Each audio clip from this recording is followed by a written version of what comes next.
welcome to another edition of the Hardline Curling Show. It's been a busy couple of weeks since our last episode, and we'll do our best to cover all the angles. Coming up on this episode, Rachel Homan and Team Canada conquer the world once again, while Kadriana and Colton Lott double up as Canadian champions. Plus, we look ahead to the men's worlds in Moose Jaw. And like teams Homan and Lott, this is not a repeat, so let's get started. Even the most fun rides eventually come to an end, but the ride Rachel Homan's team is currently on just continues to keep rolling with no signs of slowing down. If anything, it may be gaining momentum. After running the table to win her 5th Scotties title last month, Homan and her squad headed to South Korea, looking to become just the 2nd Canadian rink to repeat as women's world champions. We'll give you 3 guesses as to how that turned out, and the first 2 don't count. Of course, it was certainly a cakewalk for Team Canada as they had to contend with some very tough opponents over a grueling 9 days of competition, but in the end, they stood at the top of the world yet again. The event actually started off a little bit slowly, by Team Homan standards anyway, after opening with a lopsided win over a Lithuanian squad making its world championship debut. The Canadians suffered a rare defeat, losing a close one to Scotland. They responded with 4 straight victories before dropping another one, this time to the host Koreans. After beating Norway in their next outing, Team Homan faced its biggest rival, Switzerland's Team Tirinzoni. And the top 2 teams in the world went toe-to-toe in a thriller that went to an extra end, with Canada scoring a 7-6 victory, handing Switzerland its only loss of the round robin.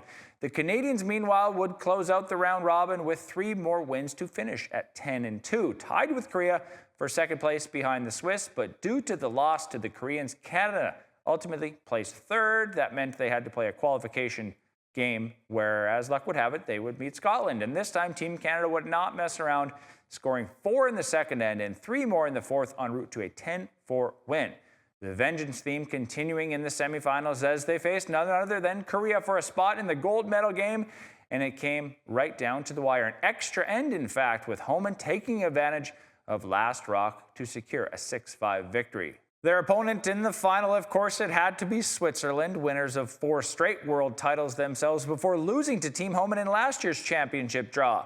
Now, it was another tightly played contest, knotted at 2 at the 5-end break. Now, after forcing Switzerland to a single in the 6th, Canada scored its first deuce of the game in 7 to grab a 4-3 lead, and then came the turning point. Playing without the hammer in the 8th, Homan executed a perfect angle tap with her final stone to leave Canada sitting 2. Swiss 4th, Alina Petz, left with only 1 shot, a draw to the button to tie the game, but her stone over-curled, crashing on a rock in the 12-foot and giving Canada a steal, a 2 and a 6-3 lead. So the pressure mounting on Switzerland, and in the 9th, Petz's final run back would be off target, handing Canada another stolen point.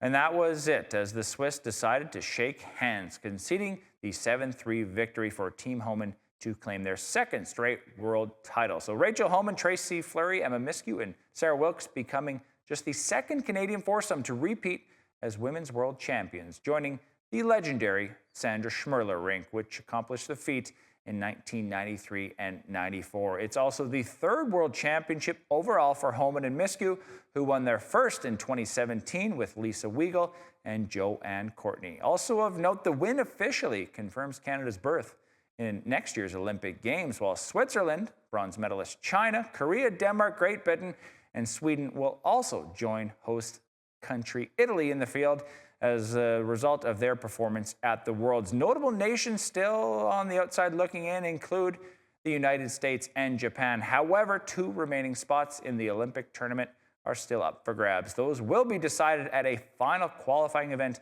which will take place in December in Kelowna, BC. Of course, we still don't know who will represent Canada at the Olympics. We'll have to wait until the trials later this year in Halifax to find that out. But with the way they've been playing over the last couple of years, you have to think Team Homan will be the favorites. The repeat theme continues as we turn our attention to the Canadian Mixed Doubles Championship, which just wrapped up a couple of days ago, prior to Team Homan's triumph in Korea. Summerside Prince Edward Island playing host to this year's event, which featured 32 teams, with the winner going on to represent Canada at the 2026 World Championships. Now, why not this year's Worlds? Well, if you recall, that was decided at the Mixed Doubles Olympic Trials back in early January, which saw Jocelyn Peterman and Brett Gallant earn a trip to the upcoming World Championships in Fredericton, New Brunswick, where they will look to officially claim Canada's Olympic berth as part of their title pursuit. Those trials did not go so well for defending Canadian champions Kadriana and Colton Lott, who failed to qualify for the playoffs after finishing the round robin with a 4-3 record. But last week in PEI, it was a much different story for the Manitoba duo. They went 6-1 in the round robin, tied for the best record in Pool D alongside Jennifer Jones and Brent Lang. Two teams went undefeated in round robin play. Kira Brunton and Jacob Horgan in Pool A, as well as 2018 Canadian champs Laura Walker and Kirk Myers in Pool C, while Nancy Martin and Steve Laycock topped Pool B with a mark of 5-2. A total of 12 teams qualified for the playoff round, with the pool winners earning a bye to the quarterfinals. Unfortunately for Lott and Lott, it was Jones and Lang earning the bye in Pool D due to the better last rock draw totals. But the defending champs would have to play in a qualifier against the 12 seed, Paige Papley and Evan Van Amsterdam. However, they handled their business there, winning 10-4. That put them through to the quarters, where they faced Martin and Laycock, and it wasn't much closer, with the Lotts claiming a 9-4 victory. Now, the bottom half of the bracket featured a pair of upsets, as Walker and Myers saw their unbeaten run come to an end at the hands of Nova Scotia's Marley Powers and Luke Saunders, who had already taken out trials winners Peterman and Gallant in the qualifier. And Jones and Lang were also eliminated, losing to Melissa Adams and Alex Robichaux. So it was Powers and Saunders versus Adams and Robichaux in one semifinal. Lott and Lott, in turn, would face Brunton and Horgan, who were still undefeated after a quarterfinal win over Emily Riley and Jessie Mullen. Now, in a closely contested semi, Brunton and Horgan stole one in the 7th to take a 5-3 lead, but Lott and Lott came through in the clutch, scoring 3 with the hammer in the 8th to pull out a 6-5 comeback victory. The other semifinal was just as tight, with Powers and Saunders hanging on for a 5-4 win. That set the stage for what turned out to be a tremendously entertaining final, with the teams trading multi-point ends in a great showcase of the mixed doubles format. It required an extra end after Powers and Saunders tied it with an 8th end deuce. But that meant Lott and Lott would have the last rock in the extra end, and in a game that featured 0 stolen points, they scored a single that they needed to claim their second straight Canadian mixed doubles championship. Now, what better introduction to our next guests, 2025 Canadian mixed doubles champions Kadriana Lott and Colton Lott. Thanks for joining us tonight on the Hardline. Hi, thanks for having us. Appreciate the time. No mixed doubles team has ever done it before, back-to-back champs. What does it mean to you guys to achieve that feat this year? Yeah, no, it means like, to be able to never mind do it once, but be able to do it a second time. It's a complete honor, and it just shows our resilience and what we're made of as a mixed doubles team. Okay, Kadriana, you guys took the long road to get there. Obviously, had to play the qualifier and work your way up through that. Did that make it a bit more of a challenge this year? I didn't think so. I mean, you obviously you get that extra game, but sometimes I feel it helps. It helps gain momentum into the upcoming games, and um, we we knew what we had to do in the playoffs. So just having that, yeah, I think having that extra game for us just made us that much more stronger going into the tougher ones at the end. And obviously having the experience, not only winning it before, but making it to a couple of finals. I imagine when it comes down to a moment like that, when you're making it through the playoffs, all that experience is something that you drop on. Cool. Yeah, most definitely. Yeah, we've been in lots of similar situations as that before, so we were fully prepared on what we had to do in the playoffs, and we just kept trugging along and making those big shots when we had to. And I think, the experience definitely helped us in the end. Obviously, the trials didn't go as planned, but did that fuel you then into this year's championship? Yeah, like I think so, for sure. Like, it was a bit of the trials was a bit of a downer for us. Like, we expected to obviously do way better than we did, and we just didn't have our best stuff that week. But to to be honest, we're a very consistent doubles team, and we knew we would bounce right back from that, and it was, yeah, it was kind of almost like redemption time Mhm. running into this nationals, and just continuing to show what we're made of, and how resilient we can be throughout games. For sure. No, obviously, both of you guys, you went from the trials to the Scotties and Briar back to the mixed doubles. Was it a bit of a grind, and how much of a physical and mental toll did that take?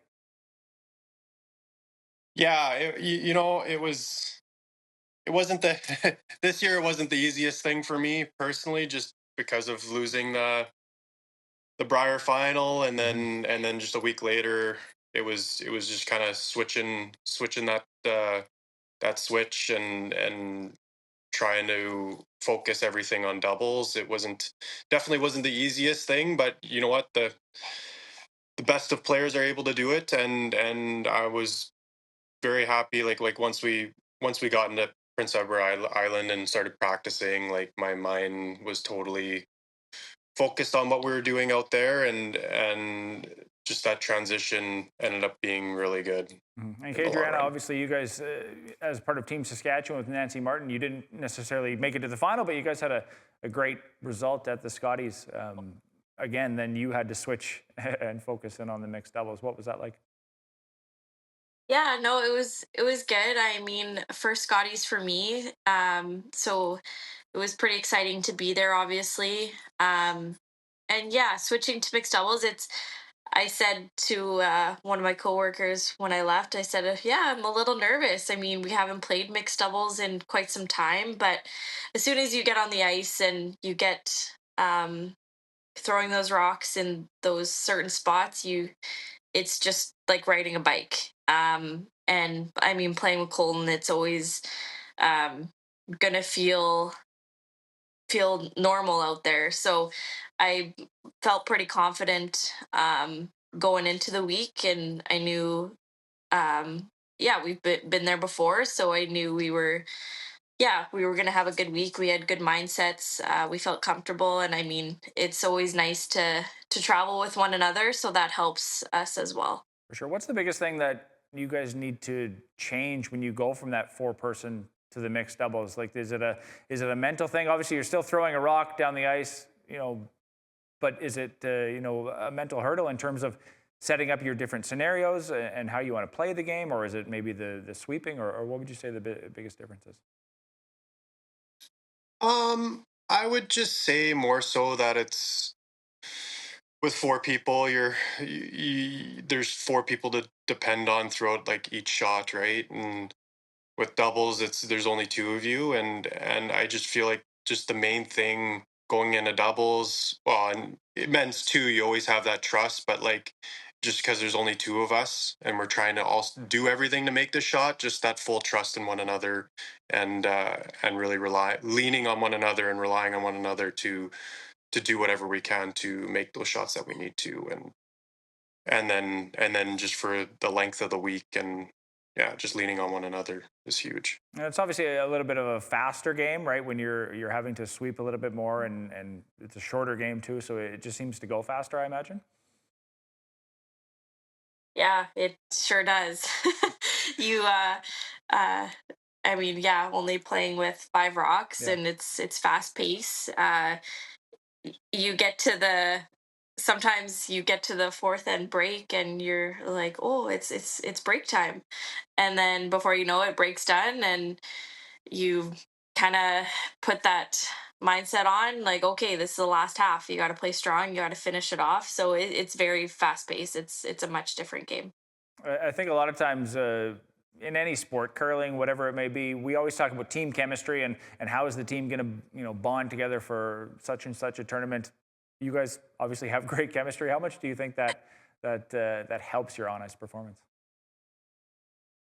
I think it helps it immensely. Like, that's the big thing, when it comes to a team, and you can have all the talent in the world, but if you don't have that chemistry, it can definitely be a bit of a it could make it really hard out there, and to be able to have that chemistry, everything flows so much nicer, and and it's just that much easier. Like, but yeah, with the trust and just shot making and it all just kind of flows through one another, and yeah, it makes it a lot more easier for sure. Do you have to flip off the curling talk or chatter at all when it's when you're just at home or wherever you may be?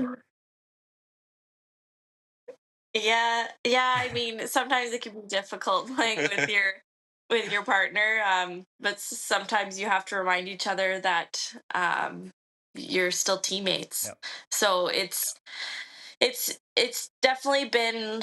I'm not gonna like. Yeah, we have our moments. We have our moments of where we disagree after a game, or we have to lash it out at one another.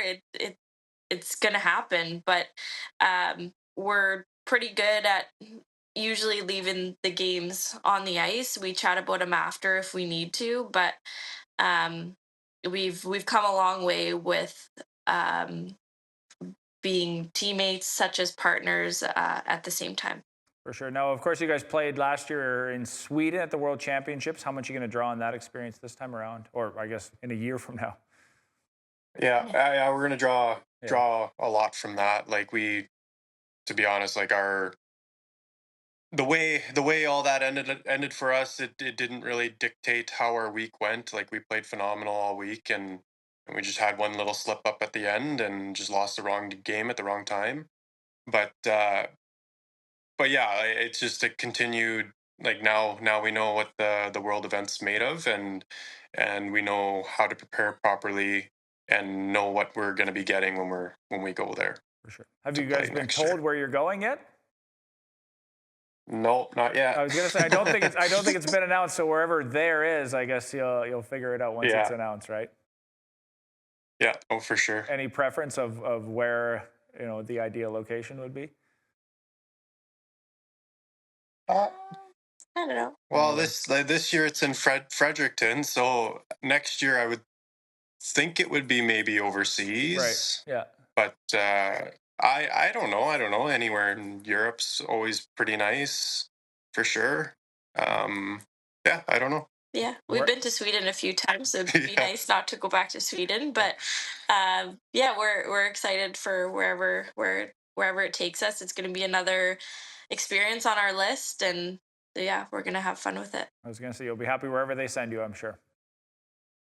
Yeah. All right. Well, thank you for taking some time tonight. Congratulations again on your victory, and good luck, I guess, through the rest of next season and, of course, next year as well. Yeah. Awesome. Thank Thanks, you David. so much. As this episode goes live, we are on the eve of yet another big event, the BKT Men's World Curling Championship, taking place in Moose Jaw, Saskatchewan, just a short drive down the highway from our studio here in Regina. It's the fourth time the province has hosted Men's Worlds, but the first time for Moose Jaw to have the honors. The city has hosted the Junior Worlds and Women's Worlds before, but it's been more than 4 decades since either of those events. Most recently, however, it was home to both the 2015 and 2020 Scotties Tournament of Hearts, and fan support has always been strong for big events, so the 13 teams coming for this one should be treated to a great atmosphere all week long. Of course, the majority of those fans will be cheering on Team Canada, skipped by Brad Jacobs, who ended a 12-year drought with his second Brier title just a few short weeks ago. When he won his first in 2013, the World Championships were also on home soil, with Victoria, BC playing host that year, and Jacobs came oh so close to winning, but ultimately settled for silver after losing to Sweden's Niklas Edin in the final. Now, the skip from Sault Ste. Marie, Ontario, has tasted success on the international stage, winning Olympic gold the following year in Sochi, but he would love to add a World Championship to his impressive resume. And he certainly has the talent to do it, with Mark Kennedy, Brett Gallant, and Regina's own Ben Hebert completing a fearless foursome that is currently ranked number 3 in the world. But they will have to contend with a strong field led by number 1 ranked team from Scotland, led by Bruce Mowat, which has had a tremendous year, winning the Euro, Super Series, and 3 of 4 Grand Slam events, among others. Interestingly enough, the only slam they didn't win, the WFG Masters, saw them lose to Jacobs in the semifinals. However, Mowat has something Jacobs does not, and that is a world title, winning 2 years ago in Ottawa. That said, Jacobs' teammates do, Kennedy and Hebert winning with Kevin Martin in 2008 and Kevin Cooey in 2016. and Gallant doing it with Brad Gushue in 2017, which was also the last time a Canadian team hoisted the trophy. In the ensuing years, with the exception of Mowat's 2023 win, the crown has belonged to defending champs Nicholas Sedin and Team Sweden, which have won 5 of the last 6 World Championships and a record 7 overall, the very first of which was that victory over Jacobs in 2013. Now, while the Swedes are having a down year in their lofty standards with no major event titles this season, they always seem to bring the best out on the world stage, and you know they will be difficult to dethrone. Other squads to watch include world number 4 Team Schwaller of Switzerland, who were bronze medalists in 2023, as well as the up-and-coming number 8 ranked team from Germany, skipped by Mark Miskatowicz, who finished 5th at last year's Worlds after defeating Team Mowat to win the 2024 European Championships. Plus 3 other teams ranked just outside the top 10. Friend of the show, Corey Dropkin and Team USA, Joel Retornas and Team Italy, and Magnus Ramsfeld and Team Norway. To sum it up, it's a very strong field, and whoever comes out on top will have to go through a gauntlet to claim the title. The tournament kicks off this Saturday, and just like the Women's Worlds, they'll play a 12-game round robin, with the top 2 teams earning a bye to the semifinals, while teams 3 through 6 will square off in qualifier matches. The medal games are scheduled for Sunday, April 6th, with the bronze medal contest at 9 a.m. and the championship draw set for 3 p.m. Before we go, a quick update on another event that's taking place as we speak. The Canadian Under-20 Curling Championships taking their turn in Summerside, PEI on the heels of the Mixed Doubles Nationals.